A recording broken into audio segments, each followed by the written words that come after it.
വിഴിഞ്ഞത്തിന്റെ തീരത്ത് നിന്നുകൊണ്ട് ലോകത്തിന് നമുക്ക് നൽകാനുള്ള സന്ദേശം ഒന്ന് മാത്രമാണ്. അത് കേരളം മാറുകയാണ്, മുന്നേറുകയാണ്.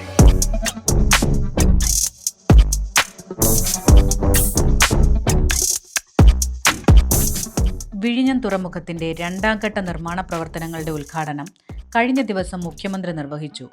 ലോകത്തിന്റെ വാണിജ്യ ഭൂപടത്തിൽ കേരളത്തെ അടയാളപ്പെടുത്തിയ സ്വപ്ന പദ്ധതിയാണ് വിഴിഞ്ഞം.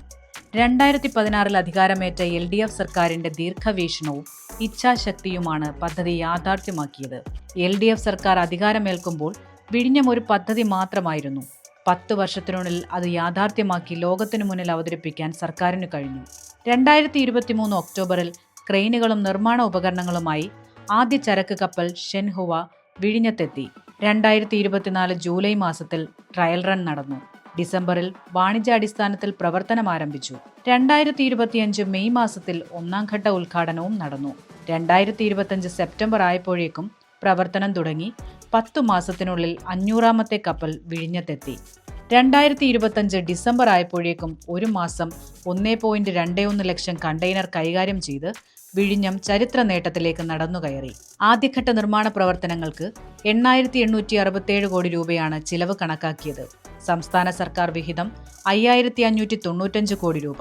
അദാനി പോർട്ട് ലിമിറ്റഡ് 2,454 കോടി മുടക്കി. കേന്ദ്രത്തിന്റെ ഒരു ചില്ലി പൈസയുടെ സഹായം കിട്ടിയില്ല. 818 കോടി രൂപ VGF വായ്പയായി അനുവദിച്ചു. 12,000 കോടി രൂപയായി കേരളം തിരിച്ചടയ്ക്കേണ്ടി വരും. തൂത്തുക്കുടി പോലെയുള്ള തുറമുഖങ്ങൾക്ക് നൽകിയ സഹായം വിഴിഞ്ഞത്തിന് നൽകിയില്ല. രണ്ടാം ഘട്ടത്തിൽ 10,000 കോടി രൂപയുടെ നിക്ഷേപമാണ് ഉദ്ദേശിക്കുന്നത്. വിഴിഞ്ഞം തുറമുഖത്തിന്റെ നിർമ്മാണ പ്രവർത്തനങ്ങൾ 2045 പൂർത്തിയാക്കാനാണ് ലക്ഷ്യമിട്ടത്. എന്നാൽ 2028 തന്നെ ഇത് പൂർത്തിയാക്കാനാകുമെന്ന് തുറമുഖ മന്ത്രി പ്രഖ്യാപിച്ചിട്ടുണ്ട്. നിശ്ചയിച്ചതിനേക്കാൾ 17 വർഷം മുൻപേ പദ്ധതി പൂർണ്ണമാകുന്നുവെന്നതും ഒരു അത്ഭുതമാണ്.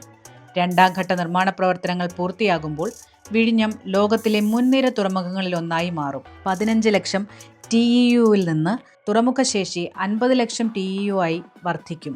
നിലവിലുള്ള 800 മീറ്റർ ബർത്ത് 2000 മീറ്ററായി വികസിക്കും. അതോടെ രാജ്യത്ത് ഏറ്റവും നീളമുള്ള ബർത്ത് വിഴിഞ്ഞം തുറമുഖത്തിന് സ്വന്തമാകും. ഒരേ സമയം 5 മദർഷിപ്പുകൾക്ക് വരെ പോകാനുള്ള സാഹചര്യം ഒരുക്കും. വിഴിഞ്ഞം അനന്തമായ സാധ്യതകളാണ് തുറന്നിടുന്നത്. 5 ലക്ഷത്തിലേറെ തൊഴിലവസരങ്ങൾ പ്രതീക്ഷിക്കുന്നു. ലോജിസ്റ്റിക്കുമായി ബന്ധപ്പെട്ട് പാക്കിംഗ് മുതൽ ഉയർന്ന വിദ്യാഭ്യാസം നേടിയ ഉദ്യോഗാർത്ഥികൾക്ക് വരെ തൊഴിലവസരമുണ്ട്. റെയിൽ കണക്ടിവിറ്റിയും റോഡ് വഴിയുള്ള ചരക്ക് നീക്കവും യാഥാർത്ഥ്യമാക്കാൻ നടപടികൾ സ്വീകരിച്ചു വരുന്നു.